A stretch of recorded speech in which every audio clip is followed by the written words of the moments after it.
Green Gaels Junior B Lacrosse is brought to you by Booster Juice Highway number 2 in Bowmanville, just west of the Rickard Complex. Your 2023 Green Gaels ready for action. Lots of new faces, including goaltender Craig Johansson, who moves up from a Junior C in Whitby. It takes just 15 seconds to get the first goal of the season, and it belongs to Ethan Lee. They're off and running. It's 1-0. Carson Christie will then bide his time, wait for an open shooting lane, and then powers a shot through Quinton Greenfield to make it a 2-goal lead. Orillia fights back and gets level. Bjorn Dielman from distance. It's called a goal. There was some discussion if this ever went in, but officially we have a tie game no matter what anyone thinks. Greenfield will make a good point-blank stop to keep things tied, but only for a moment before Kai Kamura checks in for his first goal from the Green Gaels. And that is quickly followed up by back-to-back goals from another new face, Caleb Tatarek. This is the second of his evening. Comes on the power play. The Green Gaels start to look to be very much in control, but things won't look like that for the rest of the game. The Kings break in with a chance to make it a 1-goal game, but Tyler Ross is kept off the board by Johansson. The first period would end 6-4 Green Gaels. Now, a very rare thing indeed for lacrosse. Just a single goal scored in the second period. It belongs to the Kings. Trent Tibbett takes advantage, and we are down to just 1 point separating these two teams.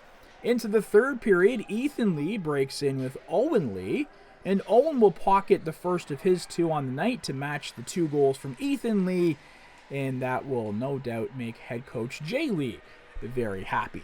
Johansson again making a couple of big stops here to keep the Green Gaels in control. Carson Thayer and Alex Mayer frustrated by the rookie.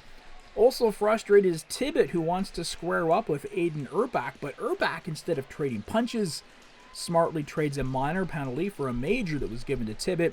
So the Green Gaels are going to come away with a power play, and with the man advantage, Owen Lee gets an unorthodox one off the end board, off the back of Greenfield.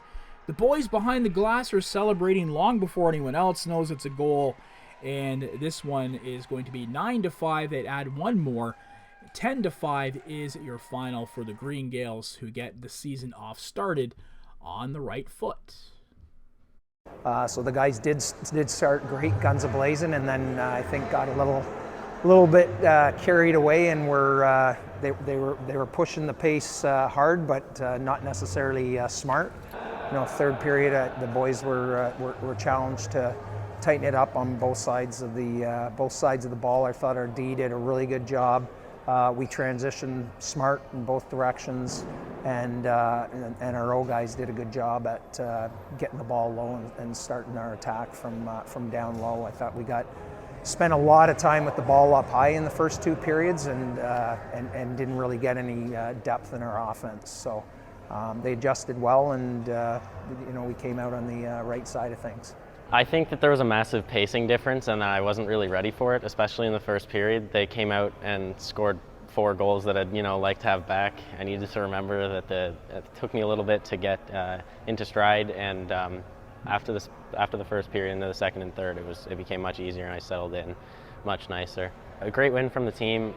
Second period was tough. The transition wasn't as good as it was in the first. Picked it up by the end of the second period. It was awesome. Defense ended up turning it way up for the third period, and they saw almost no shots all third period, no good chances.